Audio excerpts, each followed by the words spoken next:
Hello tout le monde, aujourd'hui une vidéo d'un endroit un peu insolite, c'est-à-dire mon camping-car qui est garé comme vous le voyez face à la mer. Alors peut-être qu'on le verra mieux par là. Donc le son que vous allez entendre, c'est celui des vagues. Alors, est-ce qu'il y a eu des changements depuis la dernière vidéo budget? Oui, c'est pour ça que j'ai pas pu faire d'autres vidéos sur le sujet, puisque j'attendais d'avoir les informations dont je vais vous parler aujourd'hui. Donc, principalement, je ne suis plus à découvert. Pourquoi? Parce que j'ai fait un prêt qui a été accepté, parce que souvenez-vous, j'avais déjà fait une demande de prêt qui avait été refusée. J'ai comblé des petits crédits que j'avais, j'ai pu refaire une demande qui a été acceptée. Donc, qu'est-ce qui change au sujet de mes budgets, de l'organisation de mon budget? Tout change puisque j'ai fait un crédit qui comble aussi mon découvert. Donc, je vais vite fait vous en parler parce que ça peut peut-être inspirer quelqu'un, à savoir que faire un crédit pour combler un autre crédit, ce n'est pas une solution. Ce que moi j'ai fait, c'est englober plusieurs choses dans mon découvert, dans un autre petit crédit et dans le rachat de mon véhicule. J'ai une petite Dacia, donc j'ai fait le rachat de ma voiture puisqu'elle était en leasing. À savoir que si vous avez un véhicule en leasing, vous pouvez tout à fait le racheter avant même la fin du leasing. Vous avez vite fait, je vous dis, deux options. C'est soit vous avez le leasing simple et donc à la fin du leasing, que ce soit 2 ans, 3 ans, 4 ans, vous devez payer si jamais votre véhicule présente des défauts, donc des rayures, etc. etc. Et sinon, vous avez l'option rachat du véhicule. Donc, c'est une somme que vous versez à la fin du leasing qui est déjà sur votre papier au début du leasing. Et donc, vous rachetez votre véhicule. Et là, on ne va pas voir les rayures, les bosses, etc. Là, ce que j'ai voulu faire, c'est racheter mon véhicule avant la date de fin du leasing. Ensuite, j'ai rajouté un petit crédit, à la consommation en même temps. Et ensuite, mon découvert.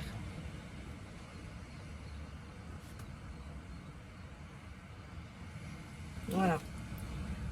Donc, avec le prêt que j'ai fait, j'ai pu combler tout ça. À savoir que je l'ai fait avec mon chéri. Lui, il a voulu se faire racheter son véhicule également parce qu'il était en leasing comme moi. Moi, c'était un peu moins puisqu'il avait un apport d'une autre voiture. Lui aussi, il avait un petit crédit à la conso. Lui aussi, il avait un découvert. Donc, du coup, on a tout racheté pour une somme d'environ 30 000 euros. À savoir que maintenant qu'on a fait ce prêt, on ne pourra pas en faire d'autres à côté. Donc, il va falloir qu'on se crée une épargne, qu'on se crée une trésorerie, si vous voulez. Et c'est là que ça commence à devenir intéressant. Donc, je vais pouvoir commencer à utiliser toujours mon petit Filofax pour le budget, que je suis ravie de m'être procuré. Et, oh, il s'est sali. Voilà. Alors, c'est où que j'avais fait le calcul? Non, non. Non, non, non, non. Voilà. Ça, c'était ce que j'avais fait pour en général, pour ma priorité, remonter mon découvert, etc.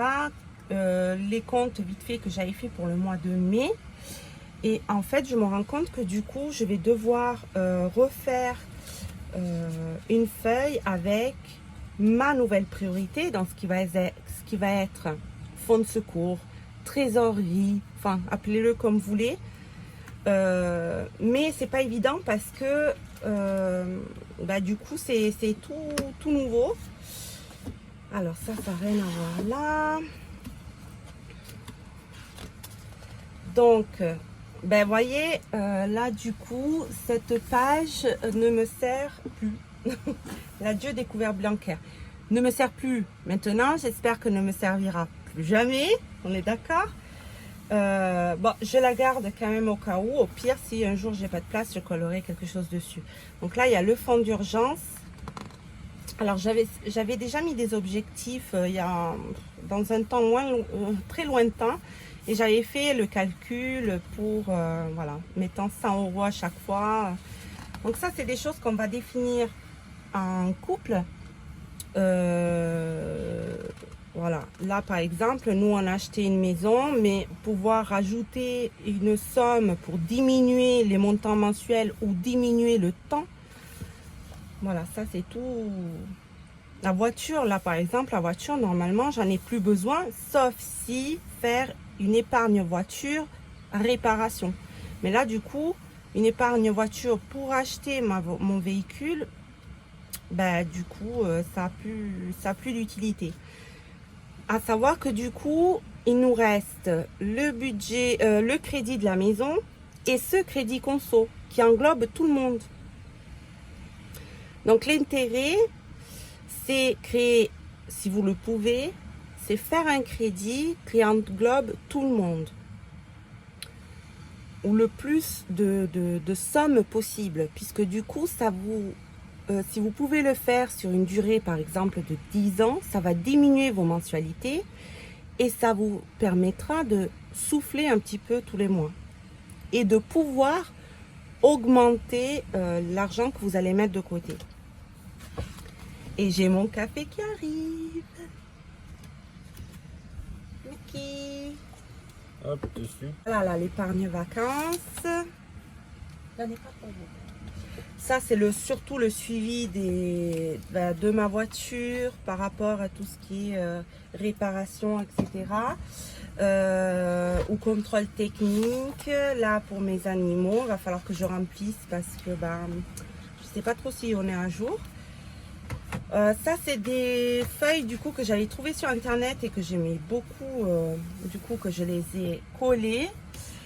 Et voilà, je vais pouvoir enfin commencer un défi, puisque comme je vous avais dit avant, ça n'avait pas de sens pour moi de commencer un défi quand j'étais à découvert. D'accord? Donc là, j'aime beaucoup celui-là parce que on ne le voit pas souvent. Je ne sais absolument pas combien ça fait ces sommes-là ensemble, mais de dire chaque semaine j'économise et je choisis une somme que je mets de côté dans ma tirelire et je colorie. Et à la fin, je verrai combien j'ai économisé. Blablabla, blablabla. Donc voilà, ça, il va falloir que je revoie. Donc je peux effacer d'ores et déjà. Je peux effacer ma priorité parce que j'avais mis mon découvert.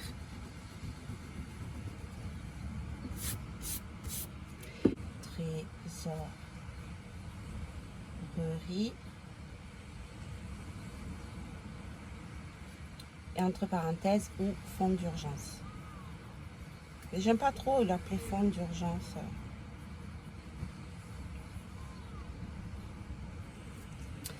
Voilà. Et mes enveloppes du coup n'ont pas changé. Ça reste sécurité, vacances. Sécurité, du coup c'est la trésorerie. Vacances, Noël, rentrée, cagnotte familiale, achat d'hiver, petits plaisirs et maison. Par contre, ce qui va changer, c'est mes dépenses fixes. C'est-à-dire que pour la maison, ça sera une autre somme. Que le leasing, il y aura plus de leasing. Que le pré-alternat, il n'y aura plus de pré-alternat. Donc je vais laisser comme ça. Par contre, pour la maison, vu que le crédit va être sur compte commun, là, ça va changer. Ça ne sera plus la somme qui était au départ. Blablabla, blablabla. Ça reste comme ça. Les courses, là, j'ai mis 50 € par semaine, à savoir qu'on fait une semaine chacun, moi et mon chéri. Et là, j'ai mis 20 € d'essence par semaine. Franchement, je suis pas sûre que ça soit assez. Parce que là, au prix de l'essence... Mais pour l'instant, je laisse comme ça. Là, je vais encore devoir définir. Mais je pense que ça sera environ sur les 800 €. Je vais d'ailleurs l'écrire. Mais c'est pas totalement sûr. Donc, les premiers objectifs, remonter mon découvert et ne plus l'être, ben, je peux dire que finalement, je l'ai atteint.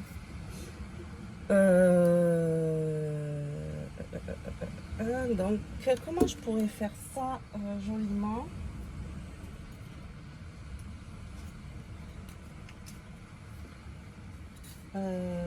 Comment vous feriez vous? Je vais faire peut-être comme ça. Voilà. Donc, le deuxième objectif, c'était avoir un fonds de sécurité pour la famille. Donc là, du coup, j'ai plus de découvert. Voilà. Début juin 2022. Ah, j'ai fait un peu trop bas. Donc, voilà, j'ai fait un peu trop bas. Donc, juin, pardon, début juin, ben, bonne épargne. Là, actuellement, j'ai 0 épargne parce que sur mon livret, j'ai rien mis, j'ai pas encore fait correctement les comptes, etc. Puisque avec le crédit, enfin l'argent qu'on a reçu, on doit d'abord combler les découverts. Le rachat des véhicules, c'est la banque qui s'en occupe, mais bon. Voilà, on doit s'occuper de tout ça et après, je pourrai savoir combien je peux mettre de côté ce mois-ci et je pourrai faire mon épargne. Mais là, en début de mois de juin, je ne peux pas. Donc, ça sera plutôt vers la fin de juin. Voilà, ça c'est les fonds d'épargne. Donc, c'est les sommes que j'ai choisies pour chacune des catégories. Donc, je vous rappelle que les catégories, ce sont celles que j'ai mis, les enveloppes que j'ai mis dans mon petit filofax. J'ai mis des sommes qui correspondent à celles des pages que je vous ai montré tout à l'heure. À savoir que du coup, je ne fais pas de suivi directement dans le filofax, mais dans ce cahier. Je ne sais pas si c'est la meilleure solution. Je ne sais pas. Pour l'instant, moi, voilà, j'utilise celle-là puisque j'avais commencé comme ça et bah, je la trouve pratique néanmoins. Là, le suivi des défis, donc c'était remonter mon découvert. Et ben, je vais pouvoir faire comme j'ai fait tout à l'heure, un petit un petit check. Et donc là, mon prochain suivi, ça va être mon prochain défi, pardon. Alors défi, hein, pas objectif, parce que objectif c'est créer mon fonds de sécurité, mais défi, du coup c'est celui-là. Voilà, que je trouve trop mignon. Et donc, normalement, il y en a 52. Donc, ça fait un par semaine. Ça fait fois 52, ça fait une année. Donc, je peux faire celui-là et en faire un autre à côté. Mais bon, j'ai pas envie de me mettre tout d'un coup.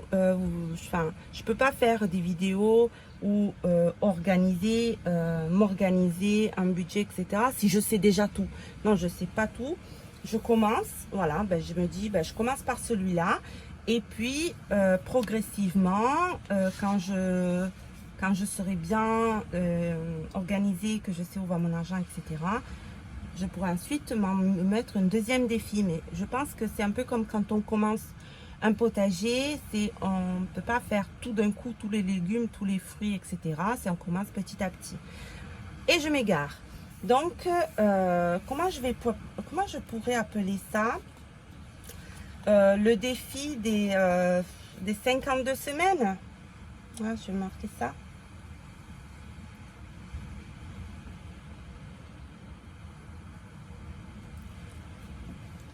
Donc, je vais marquer juste la date de début. Donc là, c'est plus ou moins, mais évidemment que c'est pas pareil puisque chaque semaine, c'est une bulle différente. Et donc, c'est où? Oh, j'ai déjà perdu. Voilà, donc là, je vais commencer, je choisis une somme, je la mets dans mon filofax et je la colorie. Voilà. Puis là, je mettrai à la fin combien j'aurais mis de côté. Pour quelle chose je vais utiliser cet argent, je ne sais pas encore. Les suivis des fonds d'épargne, pour l'instant, vu que mes enveloppes sont vides, je ne vois pas d'intérêt de le faire. Là, eh ben, je ne me suis pas tenue non plus, donc je ne suis pas très fière de moi. Mais ce que je vais faire, c'est qu'à la limite, vu que j'ai rien écrit, je les recyclerai quand j'aurai octobre, je ferai novembre, décembre. Comme ça, j'aurai fait la fin de l'année 2022 et décembre. Voilà. Et c'est fini. Et c'est fini, et c'est fini. Voilà. Je fais toujours encore mes comptes sur le bullet journal. Donc j'avais un Salogy B6, je suis passée au B5 parce que la petite taille n'était pas assez pour moi. J'avais besoin d'écrire beaucoup plus pour les pages, rien que pour les chiffres du mois. J'ai fait mes calculs sur le bullet journal puisque je l'ai plus en main que mon petit Filofax.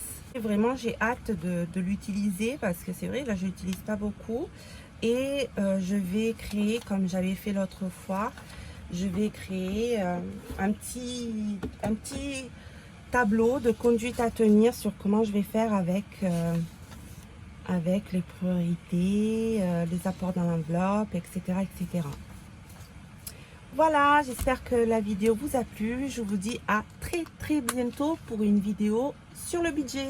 Ciao, ciao!